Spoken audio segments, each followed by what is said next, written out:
বাংলাদেশের এক্স প্রধানমন্ত্রী শেখ হাসিনা ফেরাউনের খালাতো বোন।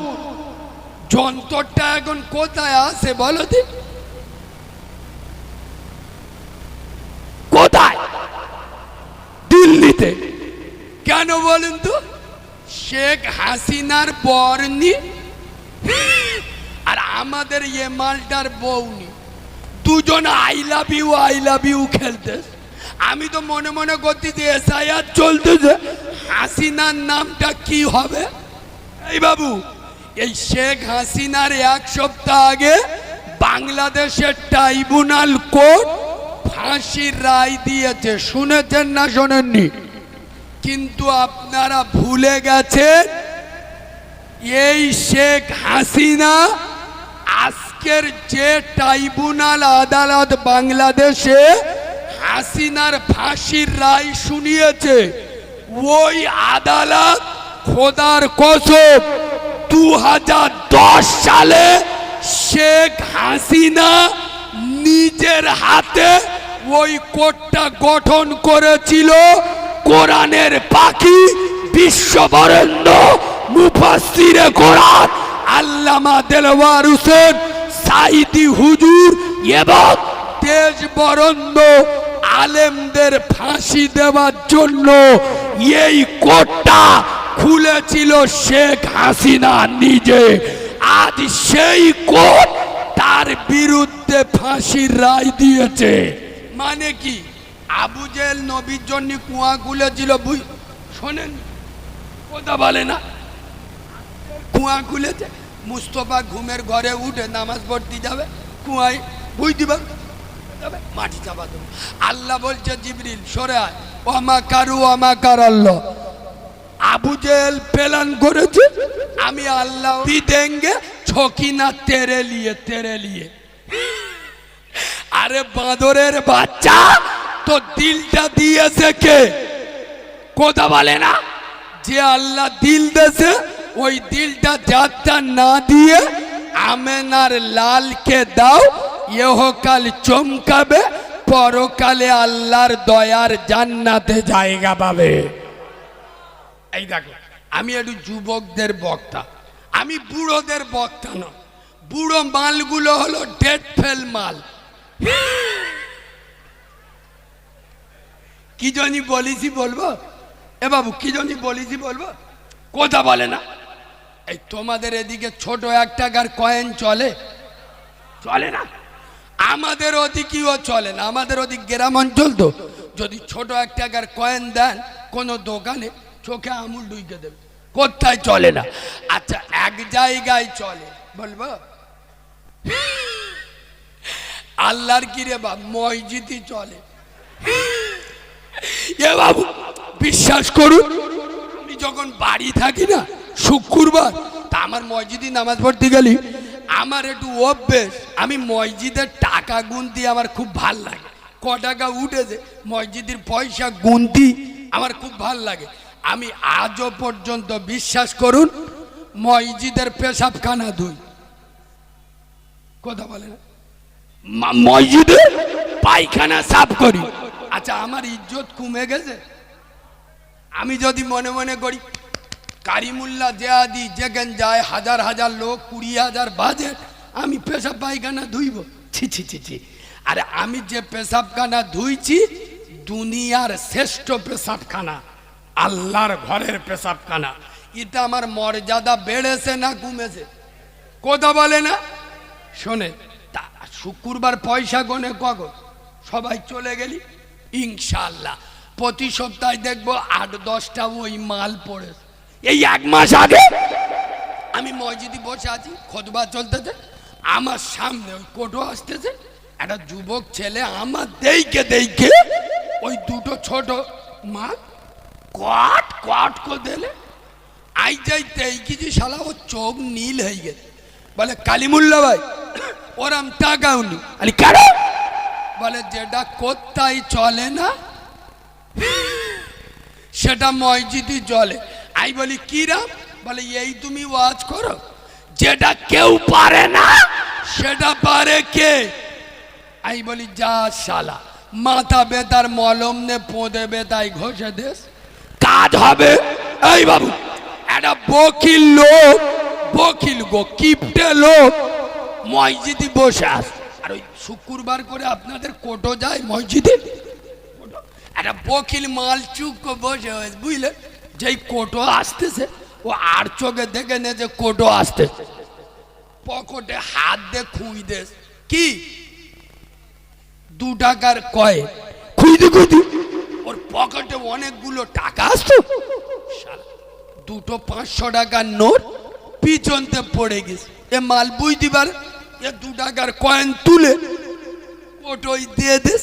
এখন পিছনের লোক দেখতে পেয়েছে ওর পকেটে দুটো 500 টাকার নোট পড়ে গেছে। পিছনের লোকটা কি করেছে, 500 টাকার নোট দুটো তুলে ওর হাতে দে বলতেছে ও ভাই উ উ। ও মনে মনে করতেছে হয়তো কোটোই দিদি বলতেছে। এ বাবা খোদবা হলি কথা বলা যায়, কথা বলে না, ওই জন্য বলতে পারছে না যে তোর পকেটে পড়ে, ইশারা করতে যাচ্ছে উ উ, তার মানে কি তোর পকেটে পড়ে গেছে। মনে মনে করতেছে লোকটা হেভি তো, দুটো 500 টাকার নোট কোটোই দিতে বলতেছে। কি করেছে, মাল দুটো নিয়ে বিসমিল্লাহ বলে কোটোই দিয়ে দে। আল্লাহর কি রে ভাই, পিছনের লোকটা চোখ হলুদ হয়ে গেছে। পিছনের লোকটা বলতেছে ও ভাই ও ভাই ও ভাই, বলে কি হয়েছে কি, বলে মাল দুটো তোমার পকেটে পড়ে গেলো। বলে কি, বলে হ্যাঁ। ও চোখ ধোঁয়া হয়ে গেছে, মসজিদে বেহুশ হয়ে পড়ে গেছে। শোনো রাধানগরের মুসলমানের বাচ্চা, আল্লাহ ছাড় দেয়, আল্লাহ ছেড়ে দেয় না। আজ মনে করছো শরীরে শক্তি আছে, নামাজ পড়বো না, বয়স হলে পড়বো। পাইপ লাইন লিক করবে, বয়স হলে মসজিদে যাওয়ার ক্ষমতা থাকবে না। বাংলার বিভিন্ন জায়গায় আমি কারিমুল্লাহ এইরকম যুবক, এইরকম বয়স্ক লোক এসে আমার জড়িয়ে ধরে, বাপ দোয়া করিস, মসজিদে যাব বলে কলিজাটা ফেটে যায়, যেতে পারি না। আমি জিজ্ঞেস করি বাপ কেন মসজিদে যেতে পারো না, কি হয়েছে কি, বলছে বুঝতে পারিনি বাপ। আজ না, বলে ভ্যাল কেটে গেছে। মানে কি, পেশাব টপে। আমি মনে মনে করতেছি চাচা তুই মাল জন বয়সে লোকের পোঁদে গাঁটলা বাঁশ দিয়ে ঘুরেছিস, ইয়ং বয়সে লোকে ঝেড়ে খেয়েছিস। তুই যুবক বয়সে আল্লাহকে ভুলেছিলিস, বুড়ো বয়সে আল্লাহ তোকে ভুলে গেছে। অনেক বুড়ো মাল আছে দেখবেন, আমি চ্যালেঞ্জ করে বলে যাচ্ছি, কোনো কাজ নি মসজিদে যায়, মসজিদে আল্লাহু আকবার নিয়ে দেবেন, সিদ্দিক থেকে ঠান্ডা হাওয়াটা করতে বেরোচ্ছে বলতে। আর একটা বয়স্ক লোক আছে আল্লাহু আকবার বলে নিয়ত বেঁধে দেন, পিছনে ছাওয়াল্লা খেলা করতে বুঝলেন, ও কিন্তু নিয়ত বেঁধে দেন পিছনে থেকে চুকো থাক চুকো থাক একটা চুপ চুপ। এ হ্যাঁ না না। আর কিছু কিছু বুড়ো মাল এত ডেঞ্জারাস, মসজিদে গিয়ে দেখবেন আলাদা নামাজের পার্টি মসজিদে বিচে রেখে, কত দুলা ভাইয়ের জায়গা বলে না। মসজিদ কারোর বাপের পৈতৃক সম্পত্তি নয়। শুনুন, এই 1 মাস আগে সম্ভবত উত্তর আমার জায়গাটার নাম খেয়াল নেই, আমার চিঠি দেশ কালিমুল্লা ভাই মসজিদে চেয়ারে নামাজ পড়া যাবে না যাবে না। এখন আমি চিঠিটা নিয়ে ভাবতেছি আমার কাছে এ প্রশ্ন করলো কেন, কারণ আমি মাল তো বুঝতে পারছেন। তারপরে আমি ভাবলু যে দেশে সে ডেঞ্জারাস লোক, কারণ কোন রুগীর কোন ডাক্তার দেখাতে হবে জানে। এর আগে ইউটিউবে চেয়ারের ওয়াজ আমার আছে না নেই, ওই জন্য দেশে তা আমি স্টেজে উঠে স্লিপ দেখে যেই চিঠি লিখেছে চেয়ারে মসজিদে নামাজ পড়া চলবে কি চলবে না, আমি ডাইরেক্ট বলেছি চেয়ারে নামাজ মোটে চলবে না। সে মাল সামনেতে উঠে বলতে কালিমুল্লাহ ভাই যদি ও অসুস্থ হয়, আমার কথা বুঝতে পারিনি, তার মানে কি ও মনে মনে করতে যে মৌলবি ধরে ফেলিস, কিন্তু আমি যে কি মাল মৌলবীদের সাথে লাগিনি। এবার অদূত ভাই একটা মসজিদের ইমাম 1 মাস পরে মাইনে পেয়ে, কমাস 1 মাস পরে মাইনে পেয়ে সোনপুর বাজারতে 1 কিলো গরুর গোশত কিনে, কত গরুর গোশত, তো ইমামের গা গরম হয়ে গেছে, হাত করে প্লাস্টিকে ঝুলিয়ে মোস্তানি মেরে হেঁটে হেঁটে আসতে। এখন দূর থেকে একটা কুকুর ছোলা পেতে বসে, হুজুর কাছাকাছি আসবে, গোশতটা বিসমিল্লা বলে চুমো খাবো। হুজুর বুঝতে পারে হুজুর গোশতটা নেই, মোস্তানি মেরে হেঁটে হেঁটে আসতে, যেই কাছাকাছি এসেছে কুকুর কি করেছে গোশতটা ছোলা মেরে ধরে করছু। হুজুর তখন বলতে যে কুকুর গোশত নে যাচ্ছি, নে যা, কিচ্ছু বলবুনি, যা, মুখ যখন দিয়েছি নে যাচ্ছি নে যা। তবে শুনেলে আমি রাধানগর জুমা মসজিদের ইমাম, তুই জানিস তো আমি রাধানগর মসজিদের ইমাম। কাল শুক্রবার সারা গ্রামের লোক নামাজ পড়তে আইবে, শোন কুকুর আমার গোশত নে যাচ্ছি নে যা, আমি কিছু বলবো, তবে শুনেলে কাল শুক্রবার পুরো গ্রামের লোকের সামনে শুধু মাইকি একবার বলে দেবো কুকুর হালাল। ওয়াজ ধরতে পারো রে, কাল মসজিদের মাইকে একবার বলে দেবো কুকুর হালাল। ও চোখ হলুদ হয়ে গেছে, আল্লাহর কিরে বাপ, কুকুর ছুটে এসে, ও হুজুর আল্লাহর কিরে, আই তো তোমার সাথে ইয়ার কি করতে আলু, তোমার গোশত তুমি ফিরিয়ে লাও। শোনো মুসলমানের বাচ্চা, যারা আলেমদের সাথে লাগো, আলেমদের উপরে মোস্তানি দাও, ইতিহাস সাক্ষী দেয়। এই বাবু প্ল্যান করিস, আল্লাহু খায়রুল মাকিরিন, আমার প্ল্যানটা জিতবে। জিবরিল আমার মুস্তফা ঘুম থেকে উঠে যাবে, আবু জাহেল মনে করে পড়বে, জিবরিল খবরদার আমার মুস্তফা যেন টের না পায়, আমার মুস্তফা কুয়ার ধারে আসবে, তোর পবিত্র ডানাটা কুয়ার উপরে রেখে দিবি। জোরে বলুন, আরো চিল্লে বলুন। আজ আবু জাহেল নিজের কুয়ায় পড়েছিল, শেখ হাসিনা যে আদালত ট্রাইব্যুনাল গঠন করেছিল আলেমদের ফাঁসি দেওয়ার জন্য, আজ সেই আদালত হাসিনাকে ফাঁসির রায় দিয়েছে। হাসিনা দেখে শিক্ষা নাও, জুলুম অত্যাচারকারী নেতারা সারা জীবন রাজনীতির পাওয়ার থাকে না, সারা জীবন 7 ভাইয়ের ক্ষমতা থাকে না। যেদিন রাজনীতির পাওয়ার চলে যাবে, শের কুকুর হয়ে যাবে। এই হানানা মনে রেখো, যারা আলেমদের গালি দাও, পীর সাহেব পীরজাদাদের গালি দাও, তোরা আবু জেহেলের বংশধর, খোদার কসম তোদের পরিণতি হবে হাসিনার থেকে মারাত্মক। তোরা যারা আমাদের গালি দিস, আমাদের উপরে অ্যাটাক করিস, আমরা তোদেরকে বদদোয়া করিনি, করব না। কেন? আমরা তোদের জন্য দোয়া করব, আল্লাহ তোদের ঘরে যেন আব্দুল্লাহ জন্ম দেয়। বলুন আল্লাহুম্মা আমিন। বাবু ভাই মক্কার শ্রেষ্ঠ মুনাফিক ছেলে, আল্লাহর নবীর মস্ত বড় সাহাবা। ওই জন্য শুনুন, ইতিহাস থেকে শিক্ষা নেবেন। আমি যে কথাটা বলছিলাম, তো আমি যখন দেখেছি চিঠি দিয়েছে চেয়ারে নামাজ পড়া যাবে কিনা, আমি যেই বলেছি চেয়ারে মসজিদে নামাজ মোটে চলবে না। ও আমার বলতে যে কালিমুল্লাহ ভাই যদি অসুস্থ হয়, রোগ হলি, ও বলতে যাচ্ছে শরিয়াতে পারমিশন আছে, ও জোর রোগ, ও মনে মনে করেছে কারিমুল্লাহ ধরে বেলি আমি ডায়মন্ডের মালও বুঝতে পারে। ও যেই বলেছে ওর যদি অসুস্থ হয় কি করবে, আমি বলছি অসুস্থর জন্য জামাত নয়। না আরেকবার বলবো, ও বলছে যদি অসুস্থ হয় তাহলে কি চেয়ারে বসতে পারবে না।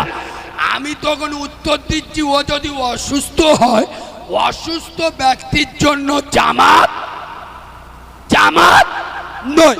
আচ্ছা আপনারা বলুন, যারা চেয়ারে বসে মসজিদে নামাজ পড়ে, এ বাবু ওরা কি মসজিদে হুইল চেয়ারে করে আসে? কথা বলে না, খেটুয়াই আনতে হয়। শালা কত বড় জালি মাল, ঘর থেকে হেঁটে হেঁটে মোস্তানি মেরে আসছে, আর মসজিদ দিয়েছে চেয়ারে বসে। আল্লাহু আকবার। শয়তান বলতে শালা আমার খালাতো ভাই। কথা বুঝতে পারে?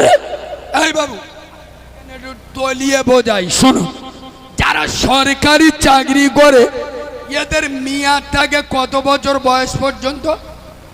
জোরে বলুন। 60 বছর।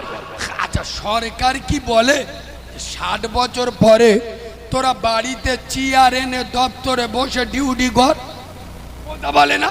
সরকার কি বলে তোদের জীবনের এতগুলো বছর সরকারের সার্ভিস দিয়েছিস, জনগণের সেবা করেছিস, 60 বছর বয়স তোর বিভিন্ন রোগ শোক এসে যেতে পারে, তুই বাড়িতে বসে যা, বসে বসে মাইনে নে। না না, পেনশন পায় না। এই রাধানগরের মুসলমানের বাচ্চারা শোনো, দুনিয়ার সরকার 60 বছরের পরে যদি বসে বসে মাইনে দিতে পারে, আমার বিশ্ব সরকার, আকাশের সরকার, তিনি বলে যাচ্ছেন মুসলমান পালে খোয়া থেকে যেখান থেকে নামাজ ফরজ হয়েছে 60 বছর বয়স পর্যন্ত 5 ওয়াক্ত নামাজ জামাতে পড়। 60 বছরের পরে তোর শরীর অসুস্থ, মসজিদে যাবার ক্ষমতা নাই, তুই বাড়িতে নামাজ পড়। আমি আল্লাহ কথা দিচ্ছি, তুই বাড়িতে নামাজ পড়বি, জামাতে নামাজ পড়া সওয়াব পাবি। আর একটু জোরে বলুন, আল্লাহ পারে কি পারে না? যুবকদের বলে যাচ্ছি, মসজিদে চেয়ার দেখবেন, ধরবেন, দূর করে ফিকে ফেলবেন। এই বাবু, নামাজ পড়া যেমন ফরজ, নামাজ দাঁড়িয়ে পড়াও ফরজ। নামাজ পড়া যেমন ফরজ, নামাজ দাঁড়িয়ে পড়া তেমনি ফরজ। আচ্ছা নামাজের কাতারের গুরুত্ব আছে না নাই? চেয়ার দিলি কাতারের গুরুত্ব থাকে? এরা এত সিডিং বার, আর বেশিরভাগ চেয়ারে নামাজ পড়ে। সত্যি কথা বলে যাব, আমার তো এমনি ইনশাআল্লাহ ওই সরবেড়িয়া, জীবনতলা, বিভিন্ন জায়গায় 90 হয়ে গেছে, আর এসব জায়গা খুব তাড়াতাড়ি ইনশাআল্লাহ পড়ে যাবে। তবে এটা কারিমুল্লাহ জেহাদি দেখেলে কোনো মাল লাল আমাদের তোলেনি, কারো দালালি চামচাগিরি করে উঠিনি, আর কোনো দুধ খা মায়ের লালে পরোয়াও করি না। আমার রেজেক আল্লাহ যতটা রেখেছে ততটাই হবে। গত পরশুদিন রাতে সাঁকরাইলে জলসা করে আসছি, বিভিন্ন জায়গা থেকে আমার ওয়াজ শুনতে যায়। সাঁকরাইলের ছেলেরা পাঁচলায় আমার ওয়াজ শুনতে এসেছিল। এত মার মেরেছে পুলিশ, পেশাব করে দিয়ে, নেটে দেখবেন, এত মার মেরেছে। কারিমুল্লাহ জেহাদিকে তোদের প্রবলেম এত কেন? হারামখোরের বিরুদ্ধে বলা যাবে না। আরে জলসা মাহফিলে যদি আমরা মদের বিরুদ্ধে, সুদের বিরুদ্ধে, জেনার বিরুদ্ধে, অন্যায়ের বিরুদ্ধে, জুলুমের বিরুদ্ধে, ধর্ষণের বিরুদ্ধে, হারামখোরদের বিরুদ্ধে যদি না বলতে পারি, তোরা জলসা না দিয়ে গাজন